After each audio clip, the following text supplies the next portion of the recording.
So the first thing is that I've heard that at least one of the discussion sections was very full.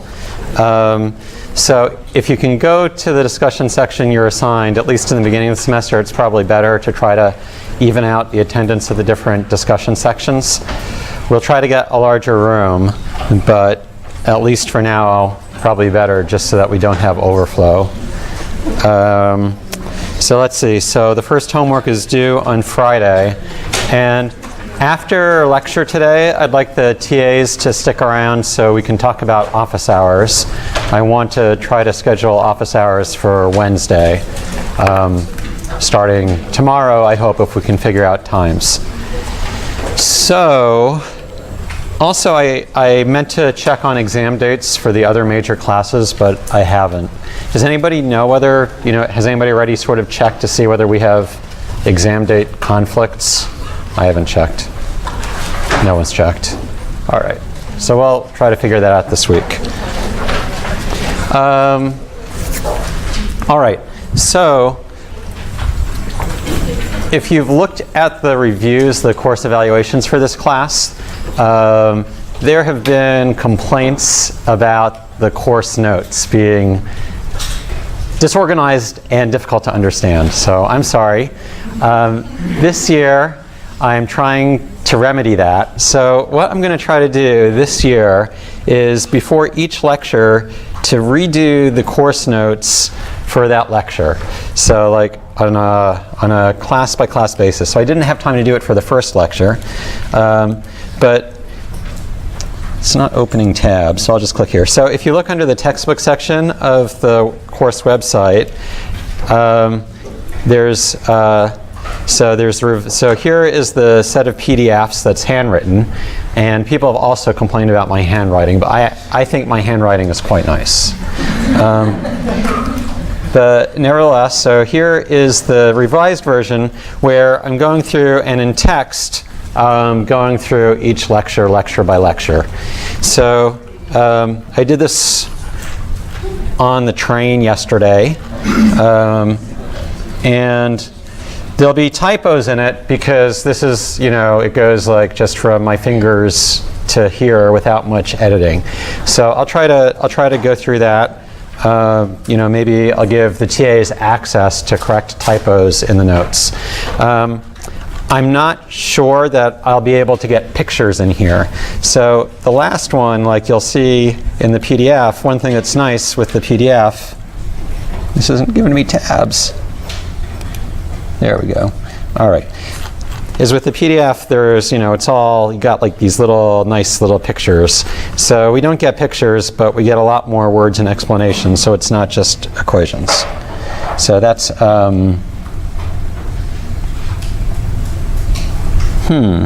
looks like, who knows how this works. All right. There's that. Does that get more? Oh, look, there's the other tab. All right. So that's that. So I don't think I need this anymore. So now, any questions before we start? No. Okay. All right. So now I'm going to turn this off.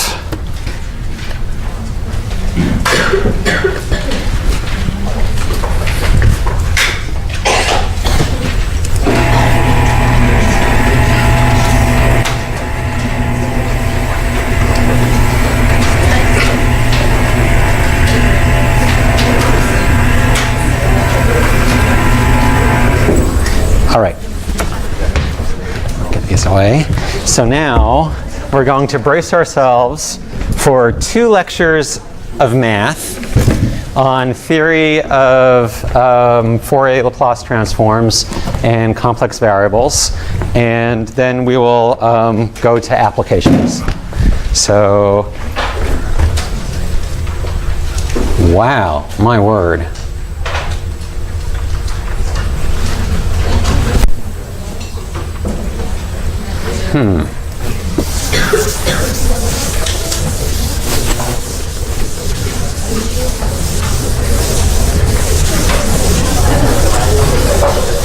Right. So there was some not safe for work stuff there. Excuse me? No. All right. So this is based on the new notes. So I'm not going to be able to promise that I will have them uploaded to the website more than before I walk into this room.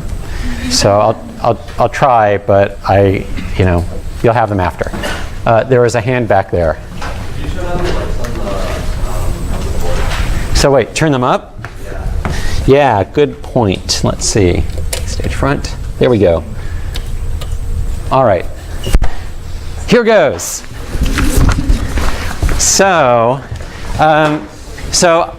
I'm doing it this way to give you some math background for Laplace transforms, because when I was an undergraduate, it was a huge mystery for me that you have these tables of Laplace transforms and inverse transforms, and it's like, where does this table come from other than you can do the forward Laplace transform, and then you see, oh, if I forward transform this, I get this as an answer. But if you don't have that lookup table and someone gives you one, you say, wait a minute, how do I go backwards?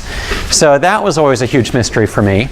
And another mystery is why it is with Fourier transforms you have integrals that go from -infinity to infinity, but with Laplace transforms it starts from 0, and yet it seems like there's a lot that's similar. That was always a mystery to me.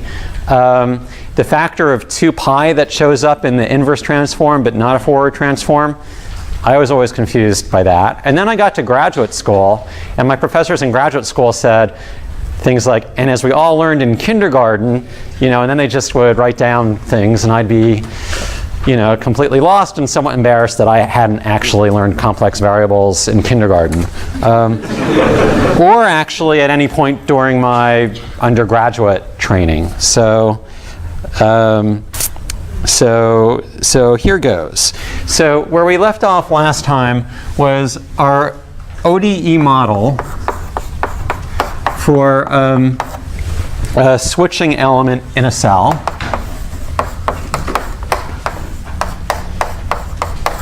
So this is the model that we'll be working with for a two-state biological system in the weak activation limit.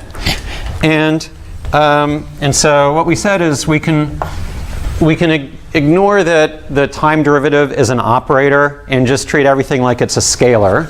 So then we get an equation like this where, as we learned in algebra, we move everything to one side and then get a solution.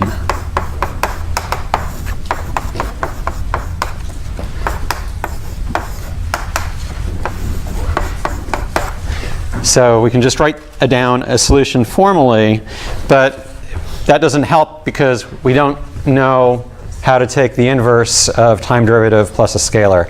I guess we've sort of learned that time derivative and integral are sort of inverses of each other, that you have a function. If you take the derivative of a function, you can get the function back by taking the integral of the derivative. So maybe there's some integral involved, but it's definitely confusing. It's a little like solving a matrix equation. So if we had a matrix equation, so AX is equal to B minus alpha X. So the squiggly line, so now some notation. So for me, when I write on the board, one squiggly line means it's a vector, and then 2 squiggly lines means it's a matrix. So that's how I keep it straight. And a vector is always a row vector. I'm sorry, a column vector. A vector is always a column vector. So, so here we have a matrix operating on a vector is equal to a vector minus, and that should be a scalar, minus alpha x. So that's the same. So imagine that you're doing this in MATLAB. So say that you're trying to solve this equation in MATLAB. What you could do is, instead of having continuous time, you have a vector that represents, say, the input. So instead of beta of t, you go to a vector beta where you basically have beta at time 0, beta at time delta t, beta at time 2 delta t. So that's how you set up in MATLAB. You can give it indices, like call that beta 0, beta 1, beta 2. So how many time intervals you've gone. So if someone gave you this problem and told you what the input is, you could solve it using matrices. So you would then say A plus alpha x is equal to beta. And remember, beta is this input that you're specifying. So, say that your problem is that you turn on the input at time 0, or you have a pulse, or whatever else, you could just express that with beta. So for example, say that you have a unit pulse that's on for 3 time units, then beta 0 could be 0, then you could have a 1, a 1, a 1, and then a bunch of zeros. So whatever else. So now you can just invert it. So x is equal to A plus alpha times the identity matrix inverse beta. So A is the operator that we know. It's part of our model. Alpha is the decay parameter. I is the identity matrix. So we can only add matrices to matrices. We can't add scalars to matrices. But so alpha times x, we could really write it just as well as alpha times the identity matrix times x, and then take the inverse. Yes? How can the time derivative operator be represented as a matrix? That is a great question. We'll get to that. But basically, any operator that we'll consider, if we think about the discrete analog, becomes a matrix, any linear operator. So here we go. That is actually next on the lecture notes. So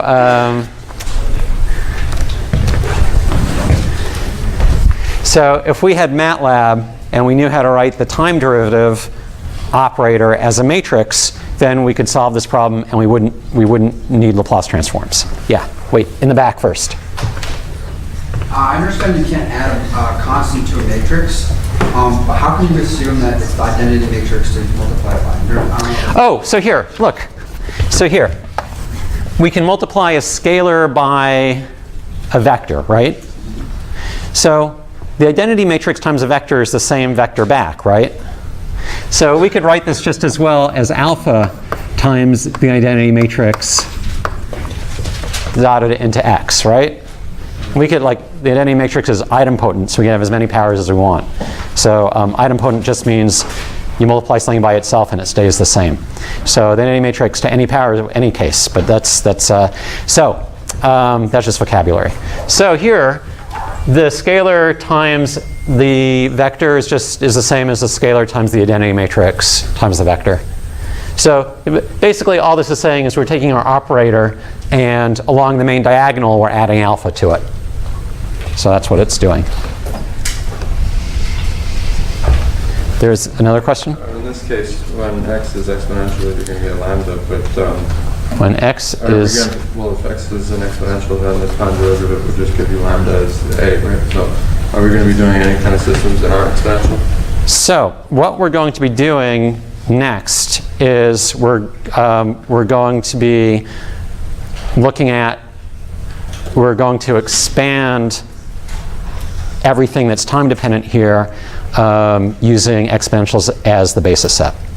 But later on, is there any kind of set that we're going to use that's not based on exponential eigenvectors? For this class, no. I think we're going to, because we're mostly dealing with time derivative operators and exponentials are eigenfunctions of time derivative operators, we are going to be sticking with exponentials. Yes.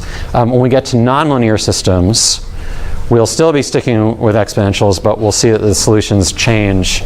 We sort of have one solution up until the system changes, and then we have another system. All right. So here we go. So So what is the time derivative operator if we think about it as a matrix? So we'll start, so in the discrete case, kill. All right. So we want d dt of x of n delta t. All right, so this is xn. So x sub n is x at n delta t time integrals. And it doesn't, so when we're doing this, I'm not really going to worry so much about whether time starts at 0 or whether time starts at negative infinity or at some, you know, time capital T. We're going to leave that a little bit unrigorous because this is still an engineering class, not a math class. So we're not going to worry so much about the boundary conditions. One reason why we're not going to worry so much about the boundary conditions is that in any physical system, everything goes to 0 at negative infinity and positive infinity. So most physical systems, they don't go on forever. They have some point where things relax back. So we're not going to worry so much about that. All right.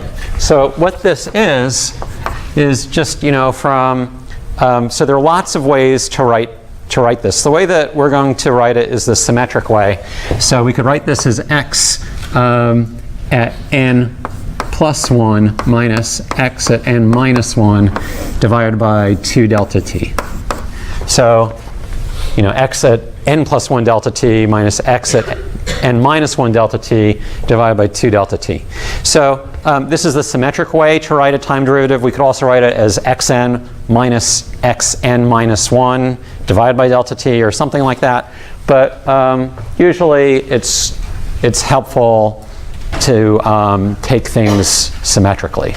So this is the symmetric time derivative operator. And so this is, so 1 over 2 delta t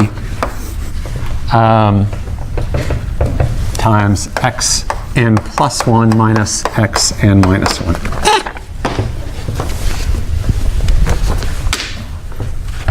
My kids make fun of me when I squeak like that.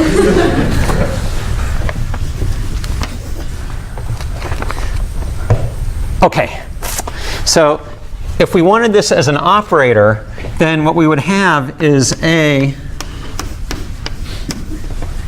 dotted into x, you know, has to give something like that. So what is the n term? So if we have a dot x, and so this is a matrix dotted into a vector, so a square matrix dotted into a vector. So it gives us a vector back, and the time, we want the time derivative to be the nth, you know, the nth term of that column vector. So what this is the sum over n prime, a n prime x n prime. So that's just, you know, that's just the definition of matrix multiplication. So if we have a matrix that's going to work like the time derivative operator, that's what the matrix has to look like. So what this means is that if these two expressions have to be the same. So, so that means that a of n plus 1 has to equal 1 over 2 delta t, and a of n minus 1 has to equal minus 1 over 2 delta t, just so that these two equations match. And a compact way to write that is that a of n and n prime is equal to 1 over 2 delta t, and then delta of n prime n plus 1 minus delta of n prime n minus 1. Where this is called a discrete delta function. It's equal to 1 if the two arguments are the same, and it's equal to 0 otherwise. And if it were easier for me to do LaTeX quickly, I would have in the notes drawn what this matrix looks like. So it's got zeros along the main diagonal, and then above the main diagonal, it's 1s. Below the main diagonal, it's -1s.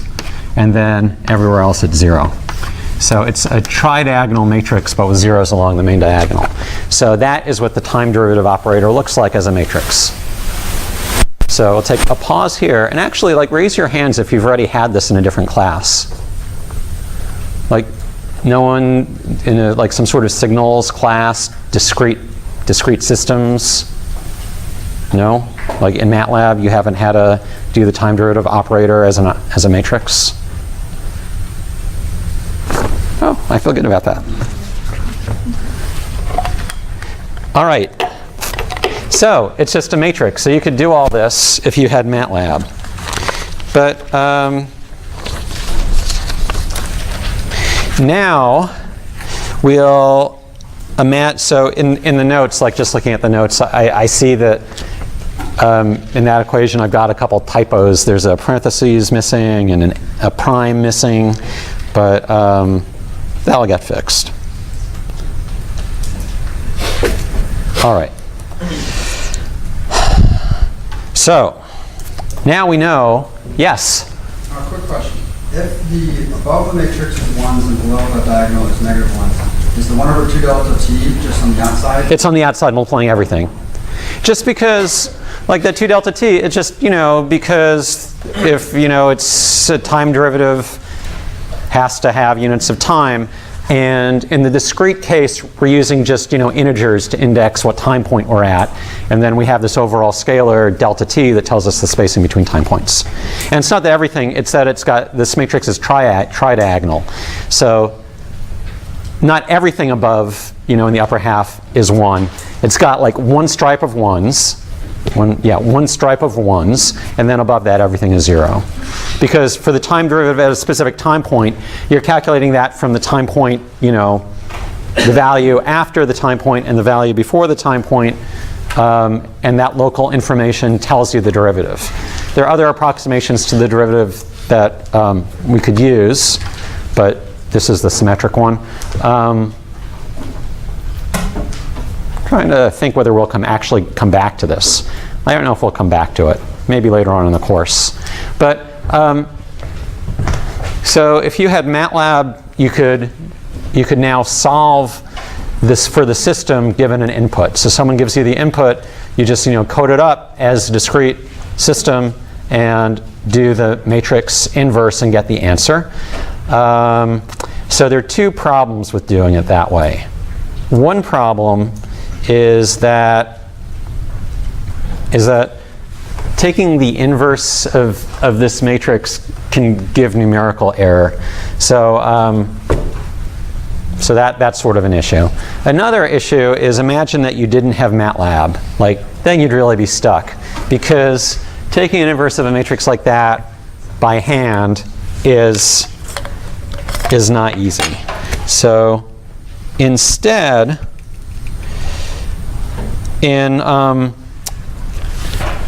What is n prime there? Oh, so I'm just saying, look at the n prime element of this operator, of this matrix, all right? So they're just saying, this is the row, this is the column, what is the value? And it's saying, for it to be non-zero, n prime either has to be n plus 1 or n minus 1. That's all. So it's like, here, n is 0. Well, it depends whether you start with 0 or 1. But here, n is 0 and n prime is 0. So n is this index, n prime is this index. So here, n is 0, n prime is 1. N is 0, n prime is 2. So like that. Okay? Thank you. You're welcome.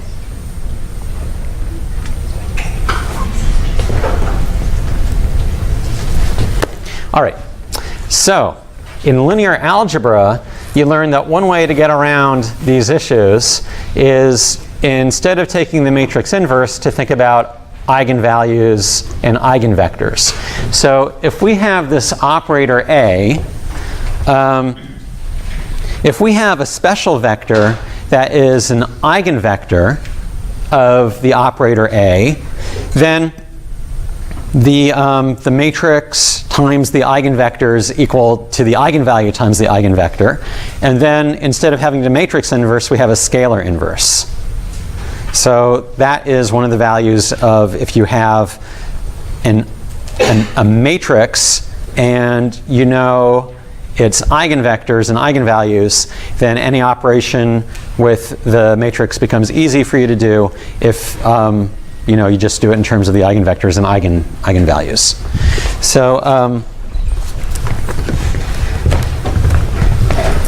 So it's the same way with functions, and for us, the operator that we're interested in is the time derivative operator. So just like when we made it discrete, the operator becomes a matrix. So the operator that we care about is the time derivative. So we want functions where if we take the time derivative of the function, then it's proportional to the function. So it's just a scalar times the function. So that's what we're interested in. And so we know that one function like this is a pure exponential.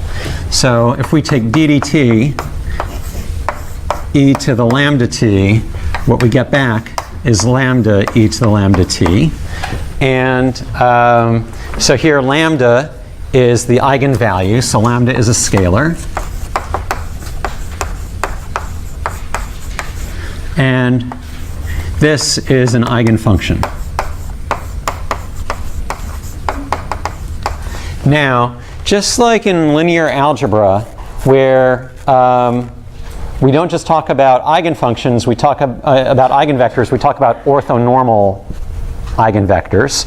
So we want to normalize them to 1 usually if we're dealing with linear algebra. So it's similar with eigenfunctions, so e to the lambda t is an eigenfunction with eigenvalue lambda, but any scalar in front of e to the lambda t, that function is still an eigenfunction with eigenvalue lambda. So there's an overall scaling, the same way that when we have an eigenvector, we like to normalize it. With an eigenfunction, we like to normalize it. And the way that we normalize it is by something called the inner product. So now, like without much proof, if we have two functions, f of t and g of t, and to make notation a little more compact, we could sometimes we write them like that. Then the inner product of f with g is defined as the integral from -infinity to dt f star of t g of t, where this is the complex conjugate. And you take the complex conjugate of exponential functions. Oh, you just, anytime you see an I, you make it minus I. So like e to the I omega t, the complex conjugate is e to the minus I omega t. So it's that. So it's the same way like when you want the magnitude of a complex number, you multiply a complex number by its complex conjugate. So for complex numbers, you're used to doing this to figure out what the magnitude of a complex number is. You multiply it by its complex conjugate. Here, for functions, you integrate a function. So if we wanted the magnitude of a function, we would take its inner product with itself.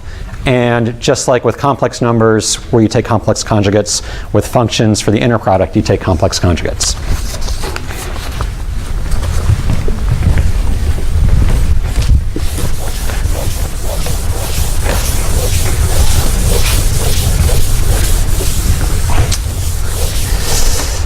Okay, so since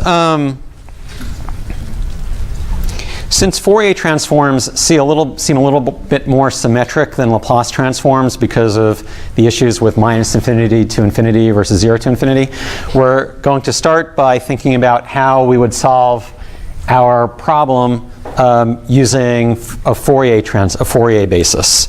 So for that, we are going to, so we know that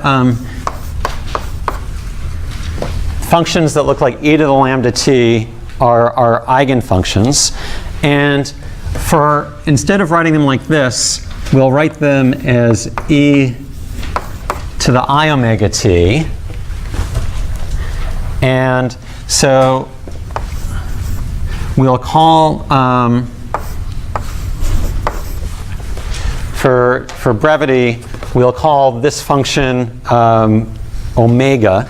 So this is the eigenfunction with eigenvalue I omega.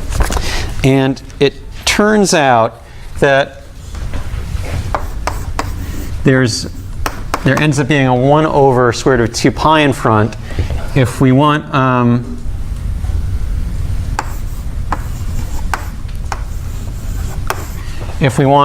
the inner product of omega with itself to be properly normalized, then we get a square root of 1 over 2 pi in front. So what that means for functions, so I should say this stuff is going to seem a little mystical. And because I feel it's so important, it is homework 2. So homework 2 is just working through all of this, and then you'll see that you can do it as a homework problem, and it becomes much less sort of, mystical or surprising what everything means. So what you're going to do as homework is you're going to think about the inner product of two different eigenfunctions, omega and omega prime, where omega is proportional to e to the I omega t. Omega prime is proportional to e to the I omega prime t. So that means that omega prime omega is proportional to the integral from minus infinity to infinity dt e to the, should be there, I times omega minus omega prime t. So just, this is the complex conjugate of omega prime. And then in the end, we want this, if these were eigenvectors, we would want the inner product to be 1 if they're the same. Here, what we want it to be is the Dirac delta function, delta of omega minus omega prime, which goes to infinity for omega equals omega prime, and it goes to 0 for omega not equal to omega prime. And it goes to infinity in a very special way that the integral from minus infinity to infinity d omega delta of omega minus omega prime is equal to 1. So it looks sort of confusing, which is why it's going to be homework. But basically, this is a function that if we look at it, so here call this delta of omega. Here's our omega axis. It's 0 until we get close to 0, and then it goes up very sharply. And this width gets smaller and smaller, and the height gets bigger and bigger until it goes to 1. So it's like what you use for an impulse function is one type of delta function. So when you do all this, what you find is that omega, the proportionality constant, is 1 over the square root of 2 pi. So we get 1 over the square root of 2 pi here, and 1 over the square root of 2 pi here. And this integral is equal to 1 over 2 pi, because we have the two square roots of 2 pi's multiplying. Yes? I just can't read what's after. It's like delta omega minus omega prime. Like, one's narrowed down. I can't. Am I warm? Oh, right below it. Here? Yeah, what is that? So this says if 0 for omega not equal to omega prime. Okay. So if you look at this integral, all right, say that omega is equal to omega prime, all right? Then you get e to the 0. Like if omega is actually equal to omega prime, you get e to the 0. So that's 1, right? E to the 0 is 1. So then you have the integral of 1 from minus infinity to infinity. That's pretty big, okay? Like, it goes to infinity. So when omega is equal to omega prime, this integral gets really, really big. When omega is not equal to omega prime, we could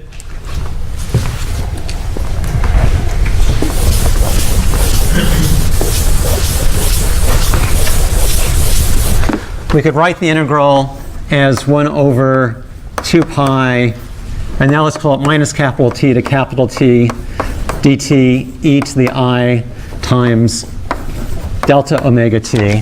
So delta omega is just the difference between omega and omega prime. It's shorter to right, so there we go. And capital T are our limits of integration. So capital T we could take to go to infinity. All right? So then if we do this integral, what we get is 1 over 2 pi I delta omega e to the I delta omega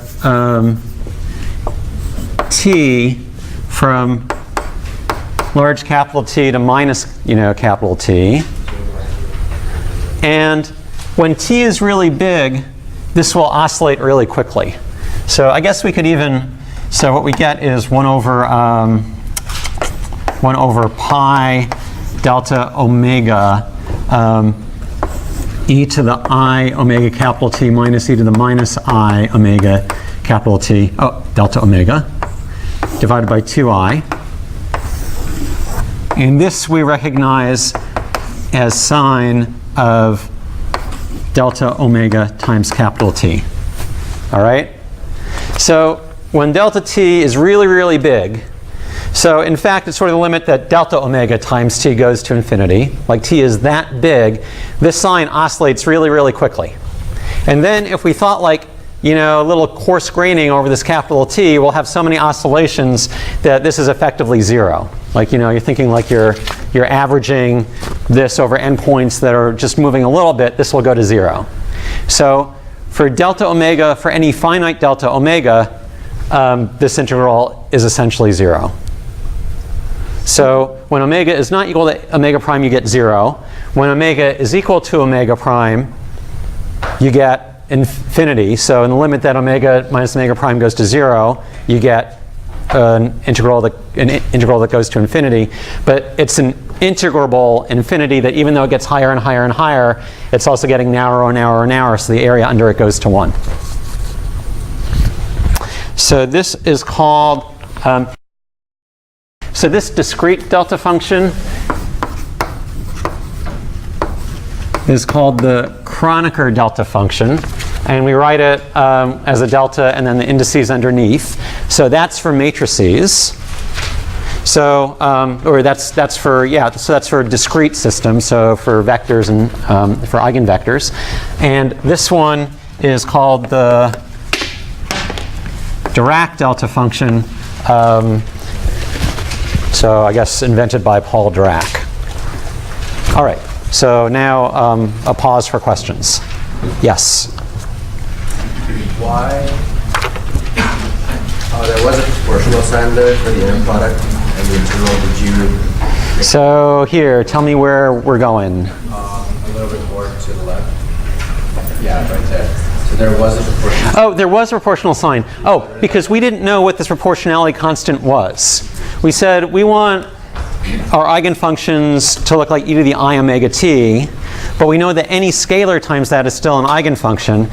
So we want to pick the scalar so our eigenfunctions are normalized.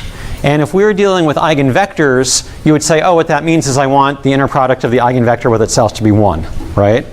For eigenfunctions, like we're not sure what we want, it turns out that the convention is, like what we want, is that the inner product is equal to the Dirac delta function. So for eigenvectors, the inner product of two eigenvectors is the Kronecker delta function. The dot product is 1 if we take the dot product of an eigenvector with itself, and it's 0 if we take the dot product of an eigenvector with a different eigenvector. For eigenfunctions, the dot product, instead of being a Kronecker delta function, is the Dirac delta function. So if we take the dot product, the inner product of two eigenfunctions, if they're different eigenfunctions, the dot product is 0.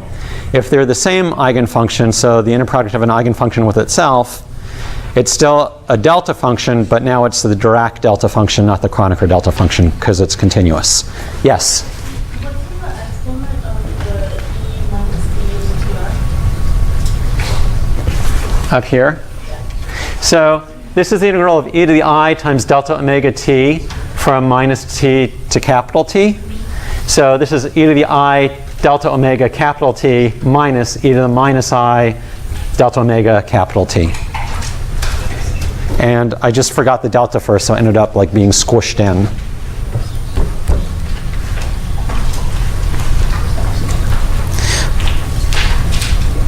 All right. So integrals with the delta function are really easy. So an integral with the delta function. So say that you have an integral d omega from minus infinity to infinity delta of omega minus omega prime f of omega. So you're integrating this function f, can be any function of omega, and then a delta of omega minus omega prime. So this is peaked only when omega is equal to omega prime. And then the area under that is 1. So you could think about expressing f of omega as f of omega prime plus d. I won't even do that. I'll just say this is equal to f of omega prime. So basically, this is a filter that if you look in omega space, here's the omega axis, and here's this one value, omega prime.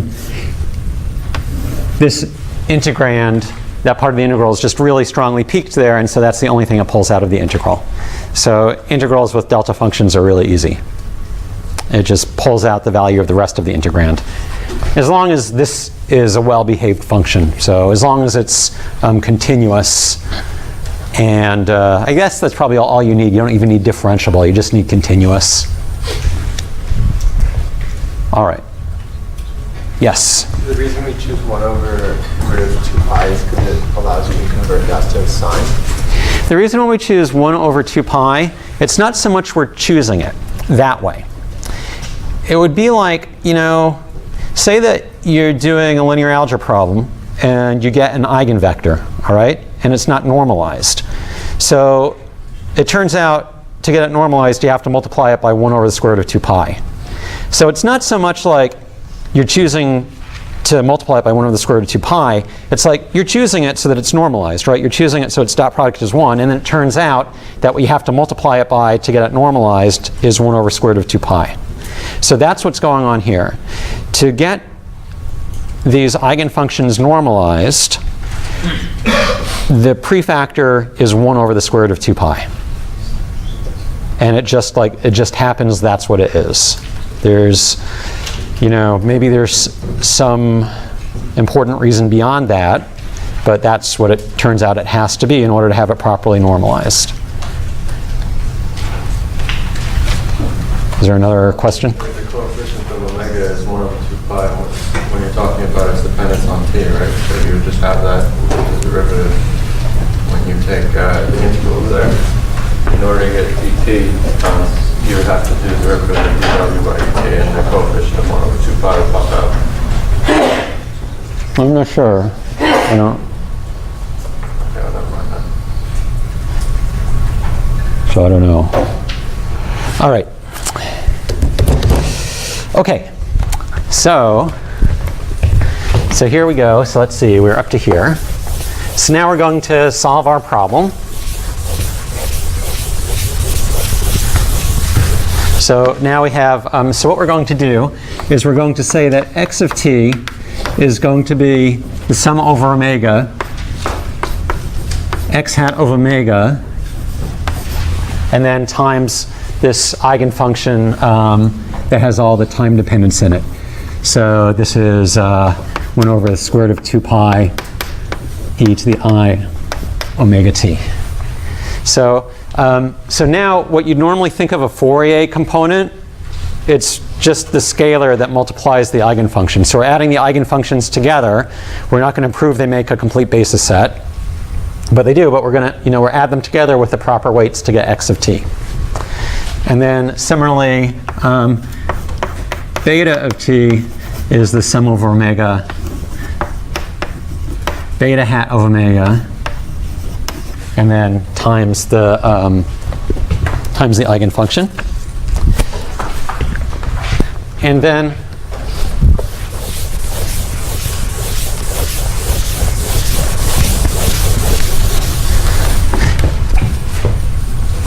so we had ddt of x of t is equal to beta of t minus alpha x of t. And now when we just substitute in, we get, so ddt, and then the sum over omega x hat of omega times the eigenfunction is equal to sum over omega beta hat of omega times the eigenfunction, and then minus alpha sum over omega x hat of omega times the eigenfunction.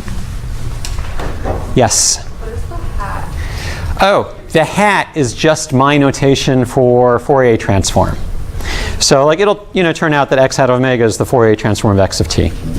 So here, so x of t, if we take a Fourier transform, we write it as x hat of omega, and then if we take the inverse Fourier transform, we get x of t back. So that's just notation. Except here, we're not thinking about it as much of a transform. We're just saying, this is sort of the coefficient, how much we multiply each basis function by to get back our original function.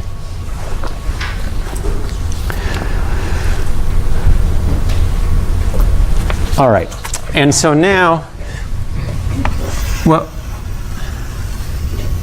we notice is we can get rid of our operator because the operator times the basis function is just equal to I omega times the basis function. So remember, omega is the eigenfunction with eigenvalue I omega.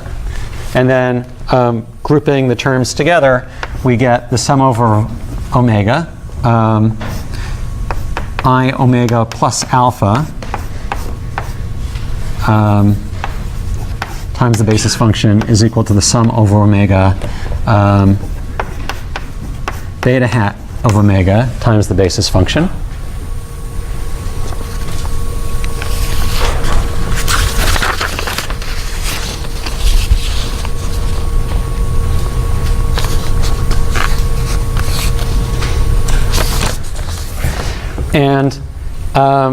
And now instead of having operators, we just have scalars.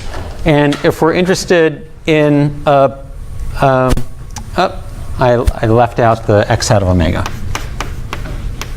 So we still, here, let me write that, make a little more room. There we go.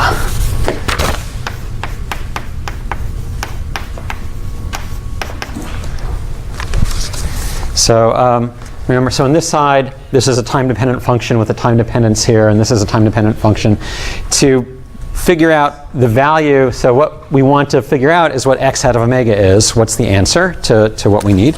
And we can project out one of the components by taking the inner product on either side with an omega prime.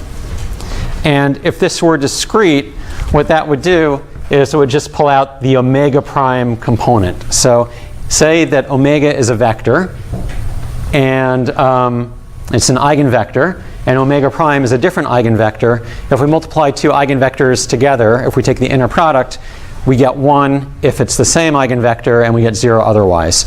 So here we're going to sort of imagine that it's the same thing.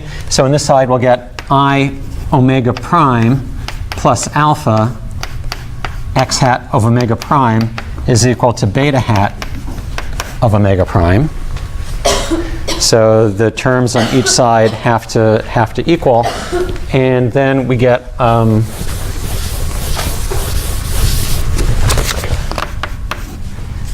that x hat of omega is equal to 1 over I omega plus alpha beta hat of omega.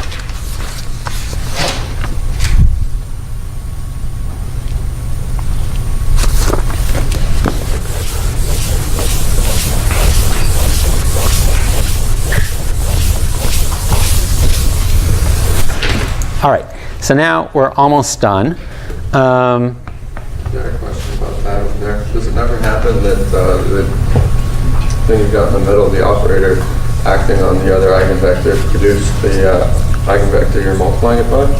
So in such a case, W wouldn't have to be equal to W prime. Well, yeah, like since it's an eigenfunction, when we multiply it with the operator, we have to get the eigenfunction back. Okay. And then alpha is a scalar, so when we multiply the scalar by the eigenfunction, we get the eigenfunction back. So it's just like, I mean, just like with matrices, this is just how you do it with matrices. Yeah. In the notation, let's say you have beta hat omega, and then vertical line omega, and then like less than sign. Is that supposed to carry greater than sign? Is that just supposed to mean multiplied by? So this whole thing, it's not quite. So this whole thing is just shorthand for 1 over square root of 2 pi e to the I omega t. But instead of thinking about it as like at a particular time point, it's more like we're thinking about that whole function all at once.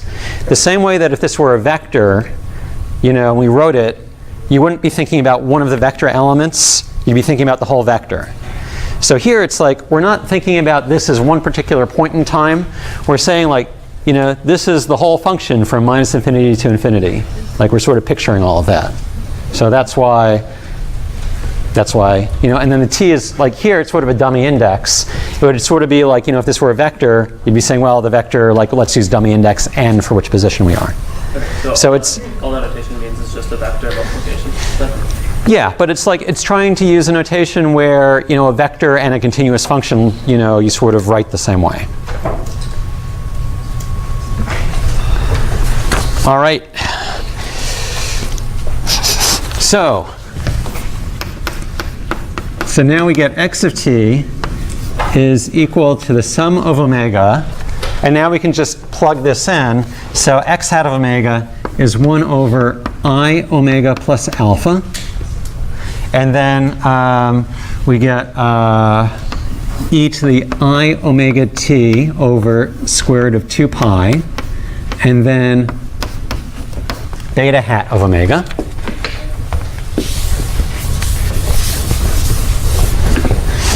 And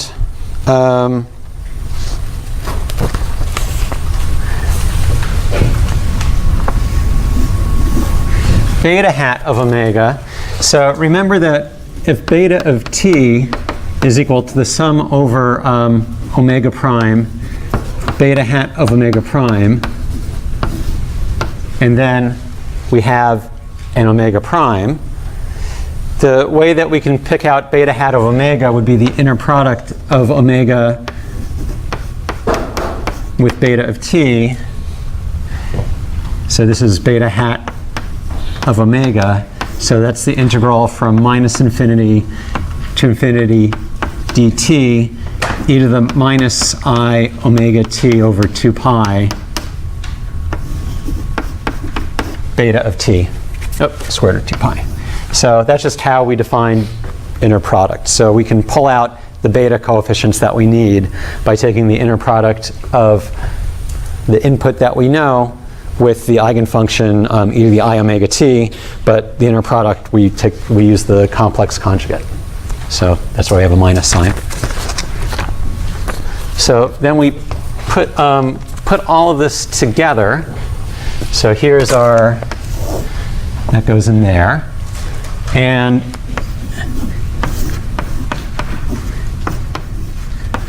instead of a sum over omega, we'll take the integral from minus infinity to infinity d omega. So we'll go from something that looks discrete to something that looks continuous. Yes?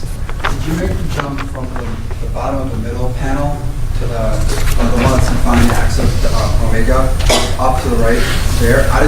For question of if the omega prime is gone, what happens where did the e to the I omega t come back from? Oh, so it comes back from x of t. So here. So we're just using this. So x of t is equal to the Fourier component, or this scalar x hat of omega, times the basis function e to the I omega t over square root of 2 pi. Okay. So the Fourier is what we found the Fourier transform of x of omega then, the 1 over I omega plus that alpha? So here we go. So so here's x hat of omega, right? And then x of t is equal to the sum over omega x hat of omega times the eigenfunction. So that's the sum over omega, and then x hat of omega is beta hat of omega over I omega plus alpha. So that's this part. And then the eigenfunction is 1 over the square root of 2 pi e to the I omega t. So that's how it all comes together, which is what we wrote here. All right? And then beta hat of omega we can get from the inner product of beta of t with eigenfunction omega. Like we can see, we can pull that out. And then I guess we've run out of room to put it all together over there. So we'll put it all together over here.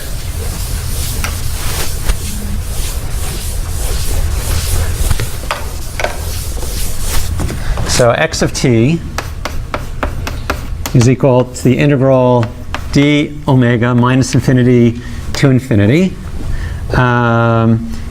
e to the I omega t divided by the square root of 2 pi, and then an I omega plus alpha, and then the integral from minus infinity to infinity dt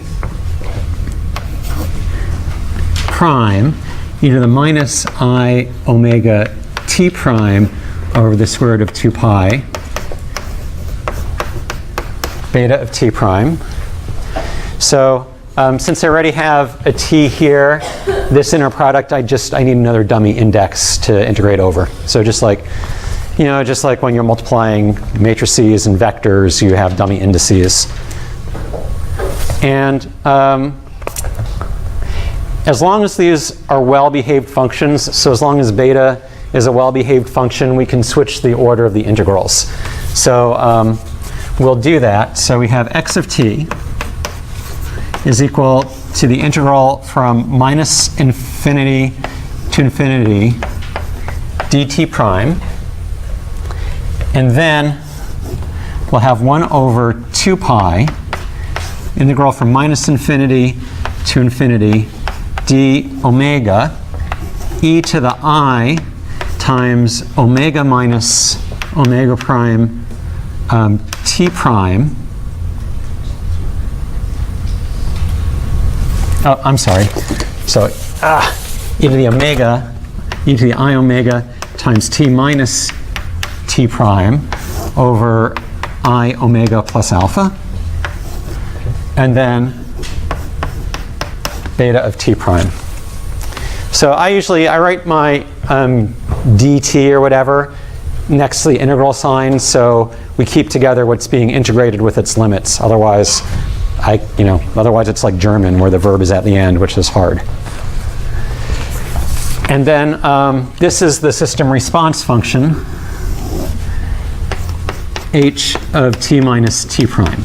So the way to think about it is we want to know what the output of our system is at time t. Okay? So the way we figure out what our output is at time t is we look at our input at time t prime. So beta of t prime is our input at time t prime. And then we multiply it by our response function that says, given an input at time t prime, what is the output at time t? So it just depends on the time difference between t and t prime.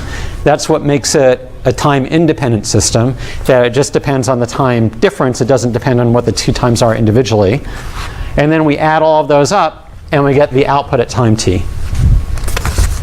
Yes? So So you have the habit of writing your d whatever variables at the beginning of your integrals. Are you integrating over beta or not? I'm integrating over beta of t prime. So you are. Yeah, so it's the integral. So like, writing it, since you said I have the habit, then we'll write it the way that you have the habit of doing it then. So you would say x of t is equal to the integral from minus infinity to infinity. Oh, it's painful for me just to do it this way. h of t minus t prime, beta of t prime, dt prime. Right? Like that's how you would write it, right? And then this is equal to 1 over 2 pi, the integral from minus infinity to infinity, e to the I omega t minus t prime over I omega plus alpha d omega. All right? Okay. So now, so we have our answer. We just have to do this integral. So we're going to save doing that integral for the next lecture. Instead, we're going to look at this and we're going to get a little worried. So what we're going to get worried about is that this integral over times, so this t prime over here, so we'll look at this one, all right? So we'll look at this one. So we're integrating, so we want the output at time t, okay? And here's the answer we get. And we notice that this integral is over all times of the input.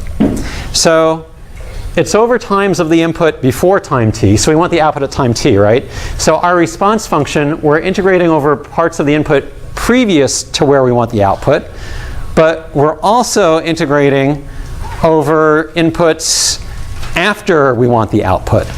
So in a causal system, we would have expected something more like this. So x of t is equal to the integral from minus infinity to t, h of t minus t prime, beta of t prime, dt prime. So for a causal system, we really think that should be the answer. But that's not what we're getting. Instead of the upper limit being the time we want the output at, it's everything. So, so there are three possibilities. So one possibility is that we made a mistake somewhere in our math. That really, somewhere we did something wrong, and that should actually be the upper limit, little t.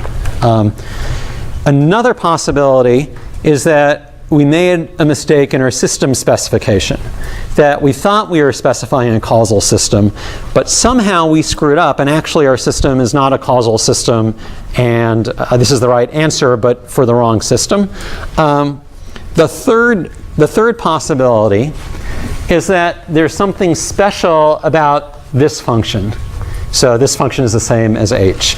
That if we do everything right for a causal system, this upper limit really should be infinity, but it just turns out this response function ends up being 0. If we have, so here t minus t prime is how long we wait after the input. So if t minus t prime is positive, then we get a response because the input was in the past. But if we look for h of t minus t prime, where t prime is after t, then the response should be 0 for a causal system. And that is, so we'll work through the math. Our next and final lecture on theory of Fourier Laplace transforms, and see that we can actually do this integral. And when we do the integral, it ends up that if t minus t prime is positive, then the response function is non-zero. And if t minus t prime is negative, the response function is 0, and then everything makes sense. All right, so, excuse me? Does the upper limit become t then? Then it doesn't matter, because if this function is 0 for t prime after t, then you might as well set the upper limit to t. All right, so now we're done for today. Oh, wait a sec. I'm gonna